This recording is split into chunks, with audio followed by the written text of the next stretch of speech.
알기 쉬운 경제 완전 정복. 가장 가까이 있는 생활 경제 뉴스. 김은경의 생생경제.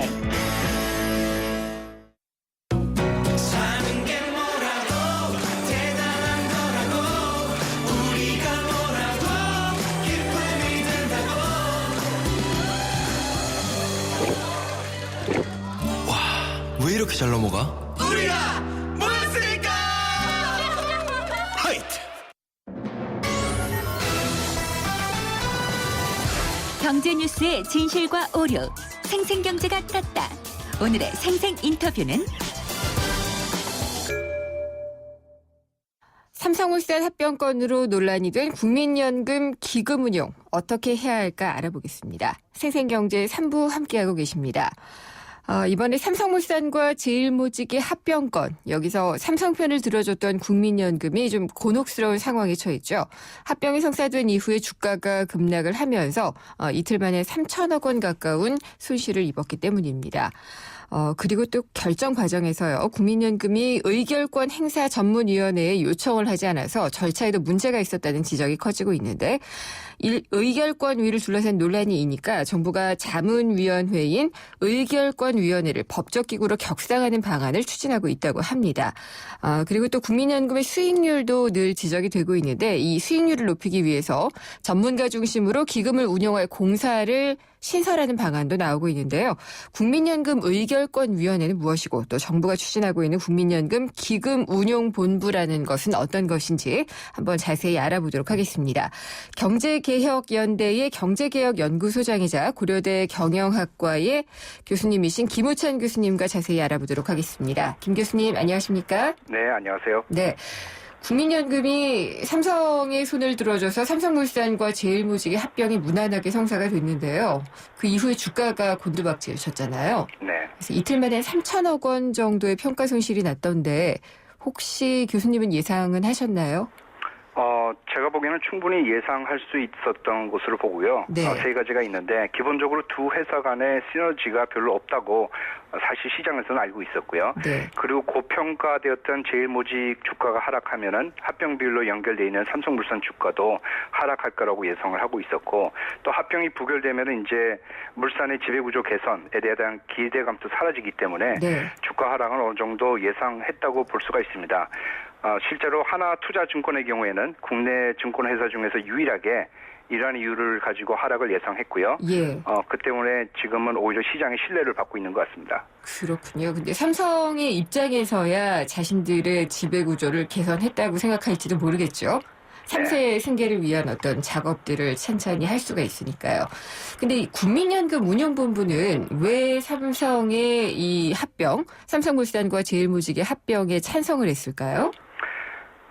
그 당시에 의결권 행사 전문위원회에 안건을 회부하면은 그 위원회 구성의 면면을 볼 때 예. 합병에 반대할 것이 거의 확실한 상황이었습니다.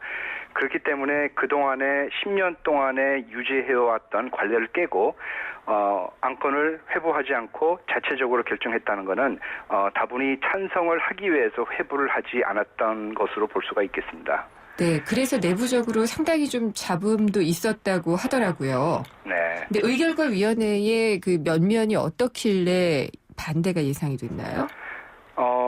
그동안에 사실 의결권 행사 전문위원회의 그 찬반에 대한 어떤 안건에 대한 그 기록들이 있습니다, 사실. 예. 물론 이제 대외적으로 공표된 건 아니지만은 거기 있는 분들도 알고 관련자들도 알고 있는데요. 특별히 불과 삼성 안건을 논의하기 2-3주 전에 있었던 SK 홀딩스와 SK CNC 합병건 네. 굉장히 유사한 안건인데요. 여기에서도 의결권 행사 전문위원회에서 부결을 시켰거든요. 그랬죠. 반대를 한 거죠. 부결이 예. 아니고. 그렇기 때문에 굉장히 유사한 안건이 올라올 때 현재 위원들이 전혀 바뀌지 않은 상황에서는 반대할 것으로 예상을 할 수 있었습니다. 그렇게 SK 건으로도 볼 때 당연히 그랬을 것이다라고 했는데 아직 국민연금은 그 입장은 안 밝히고 있는 것 같고요. 그다음에 이 의결권 자문위원회에 회부하지 않았던 것이 아무런 문제도 없다라는 입장이더라고요. 뭐 제가 보기에는 상당히 문제가 있다고 보고요. 예.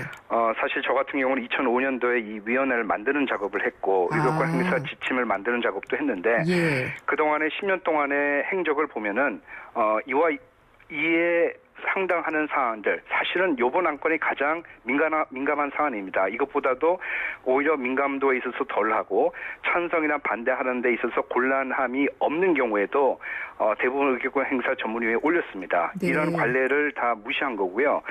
그리고 이게 더 문제가 되는 거는 이런 관례를 깨고 삼성 물산의 합병을 위해서 찬성을 했다는 것이 우리나라 국민들만 알고 있는 것이 아니고 외국인들까지 알고 있는 거고요. 삼성 그룹에 의해서 공공기관까지 영향을 받을 수 있다는 사실을 외국인들이 알게 된 거죠. 이거는 네. 굉장히 국가 이미지에도 손상이 있다고 봅니다. 예.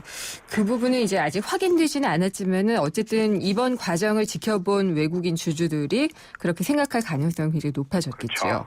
예. 교수님께서도 2012년도에 국민연금 의결권행사위원회에서 활동을 하셨더라고요. 네. 예. 그리고 또 국민연금 운용본부를 보면은 투자위원회라는 것도 따로 있는 것으로 알고 있는데 의결권위원회하고 투자위원회 어떻게 다른가요? 투자위원회는 기본적으로 국민연금공단 그 안에 기금운용본부가 있고 예. 그 본부 안에 있는 소속기관이고요. 기금운용본부장을 비롯해서 각 그 실장들, 즉 기금운용직으로 이루어져 있습니다. 네. 반면에 의결권행사 전문위원회는 그 최고의 의사결정기관인 기금운용위원회 산하위원회고요. 이거는 이제 내부 운용직들이 아니고 가입자 단체가 추천한 의결권 행사 전문가들로 채워져 있습니다. 그래서 가입자 단체에서 추천한 인물들이 좀 너무 많다라는 지적도 있지 않았나요? 오히려 가입자 단체가 추천을 한 사람들로 구성이 돼 있기 때문에 네. 민감한 사항에 대해서 어떤 정부의 입김이나 어떤 다른 이해관계자의 입김에 흔들리지 않고 네. 절차적인 정당성을 부여할 수 있기 때문에 일부러 만든 것이죠. 예. 오히려 재계 쪽에서 기금운용본부에서 행사를 하게 되면은 단독으로 정부의 입김을 받을 수 있다. 이런 비판이 사실 있었거든요. 네. 이런 거를 완화하기 위해서 일부러 만든 건데 이번에는 오히려 재계 쪽에서 가입자 단체들이 입김이 많다 이렇게 얘기를 하고 있습니다. 그런데 가입자 단체라 그럴 때 사실 재계 쪽 대표들도 많습니다. 그쪽에서 추천한 즉 정경련과 경총에서도 추천한 분들이 들어오는 거거든요. 네. 그래서 전혀 한쪽으로 치우쳐져 있는 그런 위원회라고 볼 수는 없습니다. 그리고 의결권위원회에서요. 구체적으로 이게 찬반을 결정을 할 때 기준은 어떻게 되나요? 일단 회부하는 것부터 말씀을 드리면은 네. 안건을 회부할지 말지는 기금운용본부 내 투자위원회가 전적으로 결정을 합니다. 네. 그렇기 때문에 의결권 행사 전문위원회는 회부를 요청할 수 있는 권한은 없는 거죠. 예. 그렇지만 일단 올라오게 되면은 기금운용본부에서 하든 의결권 행사 전문위원회에서 하든 공히 이미 그 대외적으로 공개돼 있는 의결권 행사 지침에 따라서 하게 돼 있는 거죠. 네. 이 지침은 뭐 수년 동안에 걸쳐 가지고 개선이 돼 왔고요. 지금 상당히 성숙 단계에 와 있다고 생각을 합니다. 예. 자금이 워낙 커지다 보니까 또 기업에 대한 영향력도 커지게 되고 그러니까 운영을 하다 보면 아무래도 뭐 주식도 많이 사게 되고 그러니까 그런 것 같아요. 그래서 의결권위원회가 그걸 좀 옥죄한다고 해야지 될까요? 권한이 좀 크다, 너무 크다라는 지적이 재계 쪽에서 좀 나오는 것 같은데요. 의결권 행사위원회의 영향력이 커 보이는 거는 예. 사실 의결권 행사 전문위원회는 아까 말씀드렸지만은 기금운용위원회, 산하위원회, 어떻게 보면 자문위원회에 불과합니다. 네. 근데 주주총회에 임박해가지고 그 자문 내용을 심의 의결하다 보니까 사실상의 결정권을 갖게 되었고 그것 때문에 영향력을 갖는 것이죠. 그래서 어떻게 보면은 지금 현재 그 법적 성격과 그 권한이 불일치하기 때문에 네. 이거를 명실상부하게 만들어주기 위해서 의결권 행사 전문위원회의 그 위상을 격상시키고 법적 근거를 마련하는 거는 할 필요가 있다고 생각을 합니다. 그게 지금 정부가 추진을 하고 있는 거죠. 제가 명확하게 정부 입장을 들어본 적은 없는 것 같고요. 그런 네. 이야기는 지금 되고 있는데 실제 그 자세한 내용을 어떻게 가져가고자 하는 건지는 제가 들은 바 없습니다. 예, 그래서 지금 제가 알기로는 정부가 이 의결권위원회를 법적기구로 좀 격상하는 방안을 추진을 하고 있다라고는 알고 있습니다. 네. 그 부분은 조금 더 알아보도록 하고요. 네. 네, 이것과 함께 또 이슈가 되고 있는 게 기금운용본부요. 정말 중요한 부분이잖아요. 이게 국민연금공단에서 따로 떼어서 또 공사를 만들겠다라는 이야기가 이번에 나왔거든요. 보건사회연구원에서 발표한 그 안에 따르면은 네. 그 또 하나의 공단을 만든다는 건데 그렇게 되면은 전문성이나 수익률 제고나 이런 것들이 다 가능하게 되는 건가요? 국민연금공단으로부터 기금운용본부를 이제 분리해서 예. 별도의 이제 기금운용공사를 만들자고 하는 논의는 뭐 10년 전부터 있었습니다. 네. 그때마다 부결이 됐었죠. 그 취지는 뭐냐면은 지금 공단은 기본적으로 공공기관입니다. 공공기관은 어디까지나 정부의 산하기관인 거죠. 그래서 과연 정부의 다른 정책들로부터 독립성이 있을 것인가에 대한 의구심이 있게 되고요. 네. 공공기관의 일원이기 때문에 아무래도 보수나 기타 대우에 있어서 유능한 전문가들을 영입하기가 어렵습니다. 그래서 독립성과 전문성을 위해 가지고 공사를 만든 걸로 알고 있고요. 다만 이렇게 공사로 분리를 해서 만드는 경우에는 당초 취지에 맞게 정말 정부의 다른 정책으로부터의 독립성을 확보하고 요즘 들어서 더욱 중요한 거는 재계로부터의 독립성을 확보하는 것이 중요하다고 생각을 하고 있고요. 네. 그런 의미에서 가입자 단체가 견제를 할 수 있고 감시를 할 수 있고 위원회를 추천할 수 있는 권한은 반드시 가져야 된다고 생각을 합니다. 그러면은 공사로 독립하지 않으면은 이런 게 정부의 입김을 더 받게 되기 때문에 어려운가요? 그것도 사실 반드시 그런 건 아니고요. 예. 지금 체제가 사실 공단 내부에 있습니다. 그렇지만 기금운용위원회 위원들을 구성할 때 예. 98년도에 개혁을 했는데 그때 가입자 단체 대표들이 많이 들어왔습니다. 네. 이 가입자 단체는 전혀 정부의 눈치를 보지 않습니다. 왜냐하면 지금 가입자 단체라 그러면 대표적으로 정경련, 경총, 예. 한노총, 민노총 이런 분들이 들어오시는 거거든요. 독립성이 굉장히 있습니다. 근데 문제가 전문성인 거죠. 예. 그래서 전문성을 확보하는 차원에서는 아무래도 독립을 시켜서 기금공사화하는 것이 맞는 방향인 것 같습니다. 근데 또 공사가 하나 또 늘어나게 되는 것이고요. 민간 전문가들을 여기에 영입하는 것도 방법이 될 수 있지 않을까요? 지금도 사실 기금운용본부는 민간 전문가들을 많이 영입을 하고 있습니다. 네. 그렇지만은 뭐 보수 체계에 있어서나 예. 여러 가지로 경쟁력이 없고요. 예.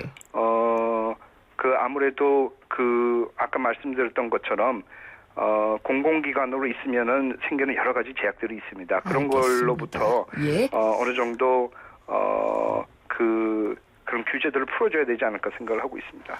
알겠습니다. 오늘 말씀 잘 들었습니다. 감사합니다. 네, 감사합니다. 고려대학교 경영학과의 김우찬 교수였습니다. 언니, 나 의리 개공원 국주 괜찮은 대리운전 번호 하나 알려주세요. 좌우로 정렬 2588 2588 대리운전 2588 2588 좋아요. 언니, 2588 단골인가? 노래도 잘하네. 그렇다면 국주도 좌우로 정렬 2588 2588. 어려운 경제학은 가라. 귀에 쏙쏙 들어오는 김인경의 생생경제.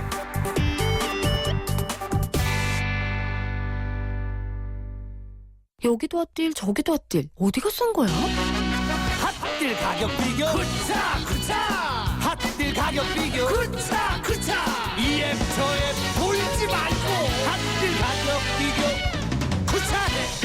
쿠차예요. 지금 쿠차 앱을 다운받으세요. 핫딜 가격 비교 쿠차. 안녕하세요. 유플러스 모델 보아입니다. 최신 영화 미드부터 인터넷 강의와 맛집까지 보고 싶은 비디오를 검색하면 카테고리별로 보기 쉽게 정리해주는 국내 최초 LTE 비디오 포털. 이제 보고 싶은 비디오 마음껏 즐기세요. 가나다라 마바사 자차카타파 하전해주고 싶은 얘기 바람명에 담으면 한글이 모자랄지도 몰라. 영 하나에 담을 수 없는 초정탄산수 이야기.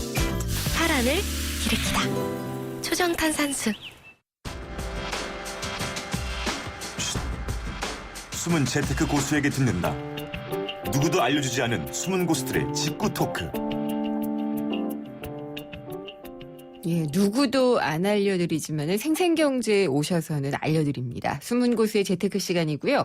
강남 부자들, 경매 부자들, 또 은퇴 부자들의 저자이기도 하신 분입니다. 고준석 신한은행 동부이촌동 지점장님 나오셨습니다. 안녕하십니까? 네, 안녕하세요. 네. 열기가 뜨거워요. 아유, 감사합니다. 네. 그래서 오늘은 또 어떤 비법인지 궁금하거든요. 네. 오늘 어떤 거 알려주실 건가요? 오늘은 현장 얘기 좀 해볼까 합니다. 현장이요. 드디어 이제 현장으로 나가는군요. 네. 예. 그러면은 필드 투어 뭐 이렇게 얘기도 되나요? 네, 부동산 필드 아카데미라고 하고 있습니다. 아, 필드 아카데미. 네. 예. 오랫동안 하셨다고 들었어요. 한 게 10년 가까이 됩니다. 10년이요? 네. 그러면 어떤 식으로 진행이 되는 건지 좀 설명을 해 주시겠어요? 뭐 이론은 예. 책상에서 저희가 이제 공부를 할 수 있죠. 뭐 토지에 대해서 공부를 이론적으로는 할 수 네. 있는데 또 이론에서 공부한 것과 현장에 나가면 틀리는 부분들이 많이 있거든요. 물론 그럴 거예요. 네, 그래서 현장에 나가서는 과연 뭐를 봐야 되느냐. 그래서 직접 현장 투어를 하고 있습니다. 그러면은 뭐 몇 분 정도 모여서 기간은 어느 정도 뭐 이렇게 되나요? 네, 주로 이제 그 버스 안에서도 이제 강의를 하기 때문에 오. 네, 저희가 42인승 버스에 40분 정도 네. 모시고 갑니다. 모시고 그럼 하루 종일 하루 예. 종일 9시경에 이제 출발을 해서 네. 돌아오면은 뭐 5시, 4시 반 이 정도에 녹초가 돌아옵니다. 되시겠는데요? 네. 예. 그리고 또 조금 멀리 갈 때는 네. 아침 조금 일찍 출발할 때도 있습니다. 네. 그래요. 한 10년 동안 이렇게 해오셨다고 하는데 가장 최근에 다녀오신 곳은 어디예요? 올해 상반기에 다녀온 데가요. 제주도. 제주도요? 네, 제주도 예. 갔다 왔고요. 꿈의 땅. 네. 또 속초 양양 네. 갔다 왔고요. 세 번째는 평창, 평창. 네, 대관령, 네. 뭐 진부 이쪽에 다녀왔습니다. 네. 제주 가셨을 때는 그러면은 뭐 1박을 하셨어요? 제주도 당일 갔다 왔고요. 당일로요? 아침에 예. 첫 비행기를 타고요. 마지막 비행기 타고 서울에 도착했습니다. 그러셨군요. 근데 이 장소를 정하는 기준은 어떤 걸까요? 장소를 정하는 기준은 관광 인프라가 증가돼서 관광객들이 많이 이렇게 이제 방문을 하는 관광지라든가 또는 기업이라든가 기업들이 많이 이제 들어가서 인구가 증가할 곳 이런 곳을 이제 선정해서 투어를 하고 있습니다. 그러면은 그거는 지점장님이 혼자서 결정하세요? 아니면 뭐 저 혼자 결정하고 있죠. 아, 그렇군요. 그러면은 필드 투어 객들이 모여서 같이 공부하러 떠나는군요. 네, 그렇습니다. 네. 저희 뭐 주로 우리 신한은행 고객분들 모시고 가고 있습니다. 가서 꼭 봐야 되는 거 그리고 꼭 체크해야 되는 것들 리스트가 있죠. 분명히 있죠. 예. 네. 어떤 것들이에요? 크게 뭐 5개로 5 이제 개요? 네, 보면 되는데요. 예. 현장에 가면은 이것만은 꼭 보자. 네. 첫 번째가 경사도가 있는 땅은 사지 말자라는 거죠. 경사도가 있는지 없는지는 한번 보자. 어느 정도 네. 경사면은 사면 안 돼요? 그러니까 경사도가 15도 이상 되면은 예. 인허가 받기가 굉장히 힘들고요. 예. 거기에다 뭐 전원주택을 진대든가 뭐 개발을 하기에는 굉장히 힘들고 또 공사비도 또 많이 들어가요. 네. 설령 허가를 받는다 하더라도 깎아내야 되고 그렇습니다. 그렇겠죠. 그래서 예. 이제 15도 미만인 땅을 사는 게 좋다라는 거고요. 또 뭐가 있을까요? 두 번째는 나무의 수령이 30년 이상 된 데는 좀 사지 말자. 그건 또 못 빼겠죠. 네, 예. 그래서 이제 우리가 임야 같은 경우는 3가지가 있으면 준보전산지, 네. 뭐 준보전산지. 예, 보전산지. 예. 그다음에 이제 뭐 공업용 산지 이렇게 예. 이제 3개가 있는데 이런 데 중에서 준보전산지는 개발행위가 네. 이제 가능한데 네. 나머지 2곳은 안 돼요? 그냥 보존하라는 거예요. 보존하고 임업용으로만 예. 그 산을 갖다가 나무를 베고 반출하는 이런 허가를 내준다라는 거거든요. 그래서 이제 그런 거는 사면은 미래 가치가 없는 거죠. 그래서 네. 이제 그런 걸 보고 또 이런 좀 보호 수종이 있는 데가 있어요. 어떤 거요? 보호수종. 보호수종. 예. 뭐 참나무 군락이라든가 참나무. 예를 들어 참나무가 도토리 나무거든요. 아, 그런가요? 네, 네. 그다음에 뭐 진달래 나무 뭐 이런 보호 수종이 있는 데는 또 사면은 안 되거든요. 보호 수종도 공부를 해야 되겠군요. 네, 그래서 이제 그런 것 또 소나무가 이제 뭐 아무튼 우리 그 겉에 표면이 빨간 거 있죠. 조선 육송이라고 하는데 이런 것들이 이제 뭐 아주 보호 수종으로 지정돼 있는 이런 거를 사면은 반출 허가가 안 나죠. 네. 또 어떤 게 있을까요? 그래서 이제 이런 나무의 수령이 나무. 30년 된 이상은 잘 한번 살펴보자. 세 번째는 토지, 토사, 토지의 색깔. 그러니까 이제 땅 색깔은 황토색이어야 되잖아요. 네. 그런데 어디 가보면 시커먼 데가 있어요. 그 왜 그렇죠? 네.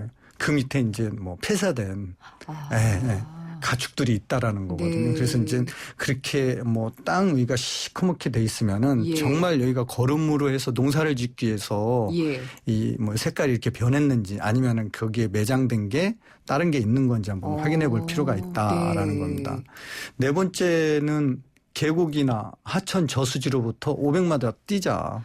그럴 것 같아요. 네. 그래서 이제 우리나라는 태풍 지역에 위치하고 있잖아요. 지금과 같이 이런 태풍의 계절이 오면은 그림같이 집을 지어놨다 하더라도 이게 태풍에 이제 계곡물이 넘치거나 하천이 불어나면은 휩쓸려 내려갈 수가 있습니다. 이제 그런 경우는 보전 지역, 방제 지구로 또 지정이 돼 있거든요. 그래서 우리가 이론적으로 토지이용 계획 확인서를 좀 보고 그런 지구로 지정이 돼 있나 안 돼 있나도 확인해 볼 필요가 있어요. 그래서 실제로 현장에 가서 이런 걸 좀 맞춰봐야 된다라는 거죠. 다섯 번째로는 마을로부터 1.5km 반경 이내에 좀 사자. 마을에서 멀리 떨어진데 이런 데는 사지 말자라는 거죠. 윗단 지역에. 네, 그래서 마을로부터 가까워야지만 사람들이 많이 모여들고 이래야지만 미래 가치가 있거든요. 그래서 전원주택을 짓더라도 아주 외딴데 이런 데보다는 마을에서 가까운데 이런 데 이렇게 위치해 있는지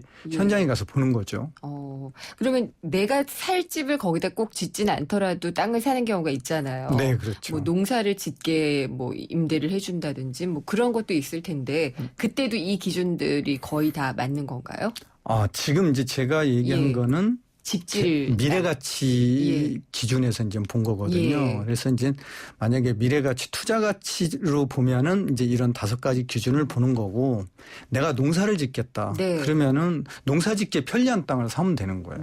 나는 살겠다. 그냥 단순히 난 전원주택 중 미래가치는 필요 없고 살겠다라고 하면 그림 같은 지역에 골라서 그냥 사면 됩니다. 그렇군요.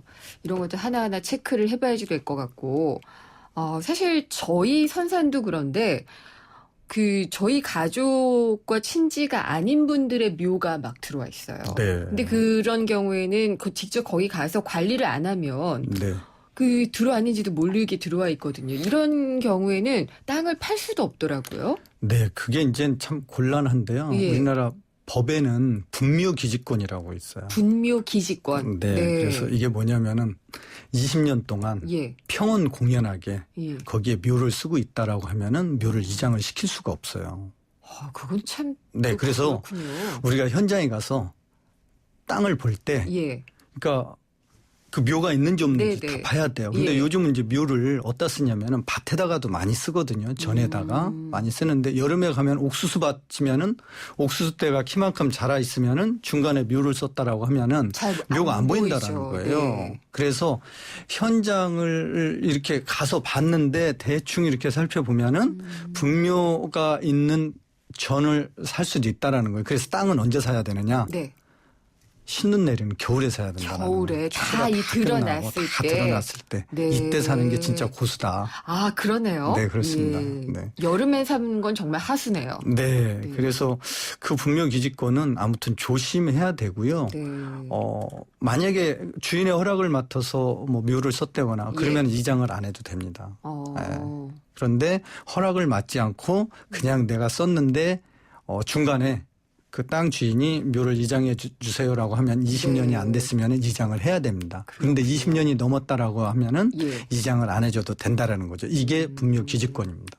산 같은 경우에 사는 이유는 이것도 사실 뭔가 자본이득이 남기를 위해서 사는 거잖아요. 근데 이렇게 남의 묘도 있고 막 이렇게 하면은 안 사게 될 것 같은 느낌이 들어요. 그렇죠. 그래서 이제 예. 우리가 지목을 보면은 예. 지목이 땅 종류가 28개가 돼요. 분류를 해보면은. 토지 대장에는 그런 식으로 분류가 돼 있나요? 네, 그렇죠. 예. 이제 28개 지목이 다 나타나는데 이 땅이 과연 대지냐, 예. 전이냐, 예. 갑이냐, 임야냐, 과수원이냐. 28개. 네, 이렇게 예. 쭉 나오거든요. 이 중에서 우리가 사야 될 땅, 사지 말아야 될 땅들이 있어요. 사야 될 땅은 28개 중에 몇 한 개인가요? 5가지 정도로 우리가 이제 보면 그래요? 되고요. 예. 전을 뭐 제일 먼저 사는 거고요. 네. 뭐 전이 그다음에 이제 다 논을 사는 거고요. 네. 그다음 세 번째가 이제 임야를 사는 알겠습니다. 거고요. 그다음에 이제 네. 과수원, 네. 작정지 이런 순으로 이제 보시면 됩니다. 알겠습니다. 오늘은 여기까지 들어야지 될 것 같네요. 아쉬움이 많이 남지만 여기까지 듣도록 하겠습니다. 오늘 말씀 네. 감사합니다. 네, 감사합니다. 고준석 신한은행 동부이촌동 지점장이었습니다.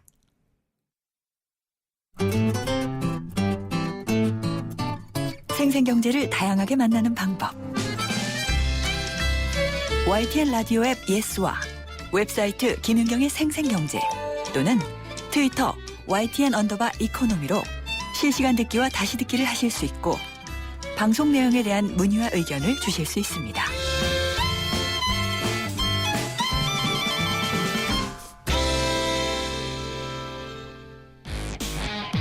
알면 대박, 모르면 쪽박. 실제 성공과 실패 사례를 통해 배우는 창업 노하우. 창업 노하우 시간입니다. 서정원 SP R&E 대표가 전화 연결돼 있습니다. 안녕하십니까? 네, 안녕하세요. 네, 오늘이 벌써 6번째 시간이네요. 그렇습니다. 예, 주제는 어떤 건가요? 예, 요새 포미족 이런 얘기 혹시 들어보셨는지 모르겠는데요. 들어는 봤는데 포미족이 뭔지는 모르겠네요.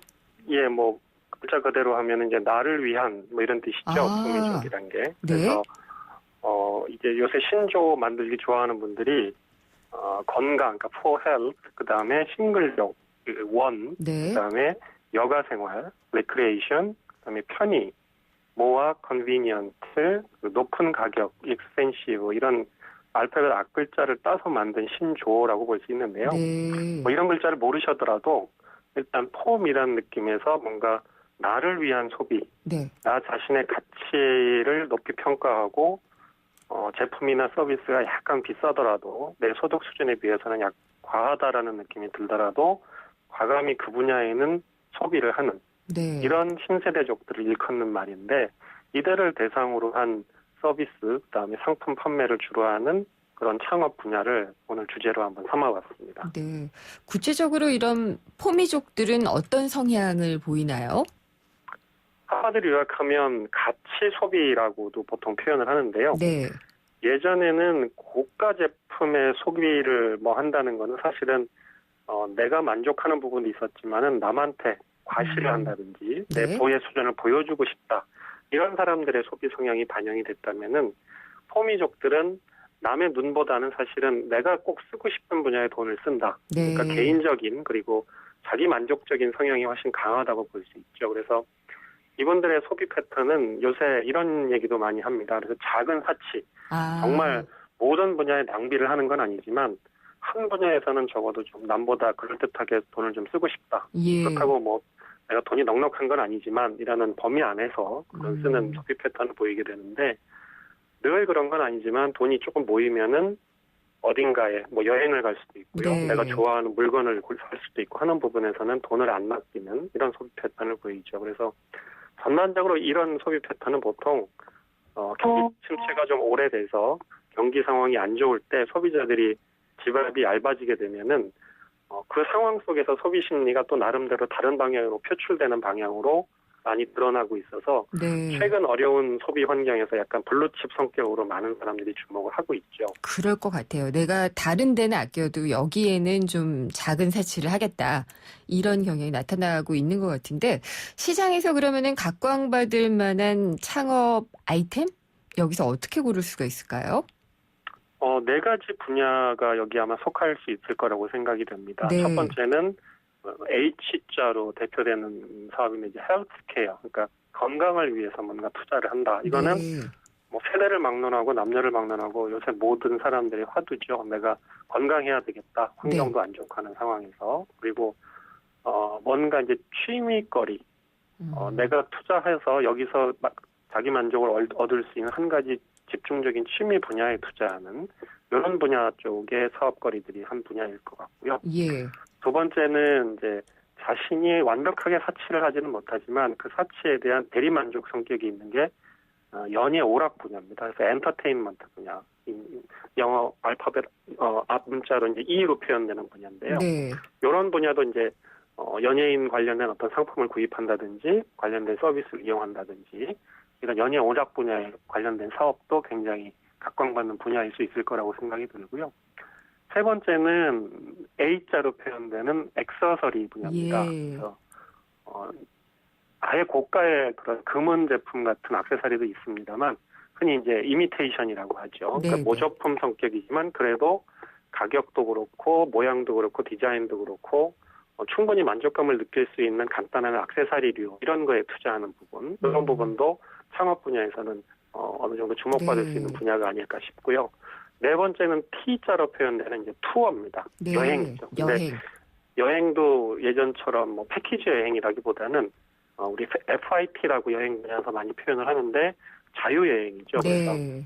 전체 중에 뭐 비행기 티켓이나 숙박이나 이런 것만 어느 정도 해결하고 나머지는 자기 스케줄대로 움직인다든지 네. 아니면 완전히 자유롭게 가면서 우리 에어비앤비로 대표되는 여러 가지 공유경제 성격의 쓸 수 있는 여행거리들이 제공되는 이런 거를 즐기는 분들 이런 분야를 합해서 우리가 영어 앞문자만 따면 HEAT 히트 분야라고 히트네요. 표현할 수 예. 있는데 이런 분야들이 창업 분야에 각광받을 수 있는 분야가 아닐까 싶네요. 네, 서 대표님 여기서 그러면은 포미족을 대상으로 창업을 하신 분을 한번 연결해서 듣고 가도록 할게요.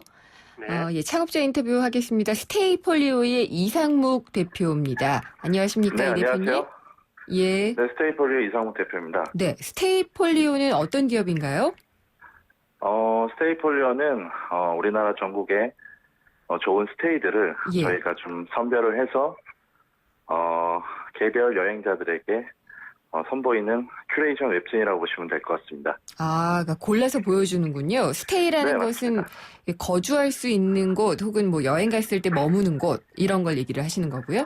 네, 맞습니다. 뭐 펜션, 게스트하우스 같은 게 될 수 있는데요. 예. 저희 스테이폴리오에서는 독창성이나 디자인, 주인의 마음가짐, 나름의 합리적인 가격을 가진 그런 균형감 있는 스테이들을 선보이고 있습니다. 예, 방금 서정원 대표님이 얘기하신 것처럼 포미족들, 정말 내가 여행만은 하겠다라는 분들을 대상으로 한 창업이라고 할 수가 있겠네요. 네, 맞습니다. 얼마나 두셨나요? 저희가 준비는 3년 전부터 했었는데요. 네. 저희가 실제로 저희 부모님이 펜션을 하고 있습니다. 아, 그러시군요.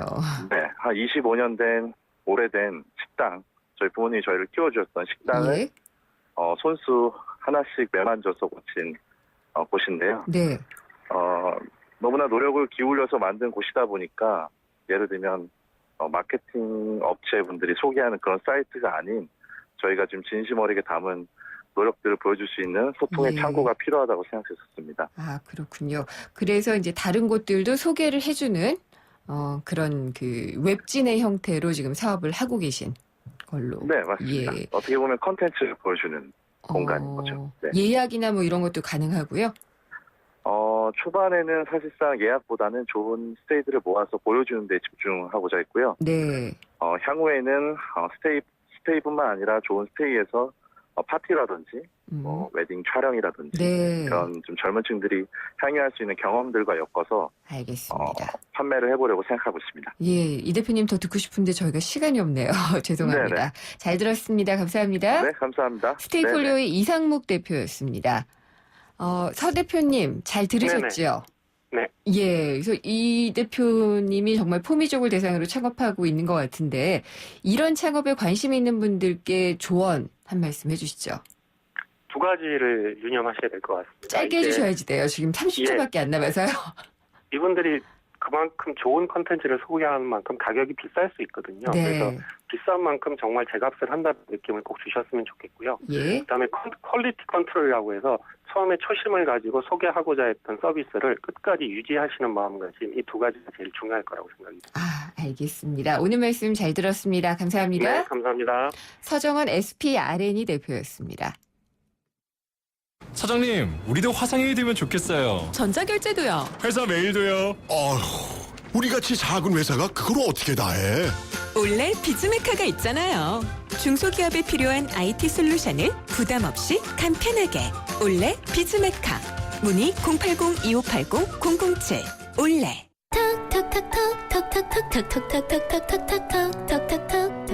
이 음악은 김치가 맛있어질 때 나는 유산균 소리로 만든 캐논 변주곡입니다. 배추김치 톡톡 열무김치 톡톡 유산균이 9배 더 많아 진짜 맛있는 김치. LG 디어스 김치 톡톡 오늘도 하품하다 하루가 다 갔어 착한 활력이 필요해 기운이 뿅 생겨났어 활력이 슝슝 생겨났어 착한 활력 비타민으로 채워주세요 착한 드링크 비타오백 새로워진 산타페를 보았다. 그 어느 때보다 강렬하다. 새로워진 산타페의 운전석에 앉았다. 그 어느 때보다 편안하다. 부드러운 승차감과 강인한 외관. 모든 면에서 만족스러움. All around perfection. 산타페 더 프라임 탄생. New thinking, new possibilities. 현대자동차. 김윤경의 생생경제 4부 포스코와 함께 하셨습니다. 저는 내일 찾아뵙겠습니다. 김윤경이었습니다.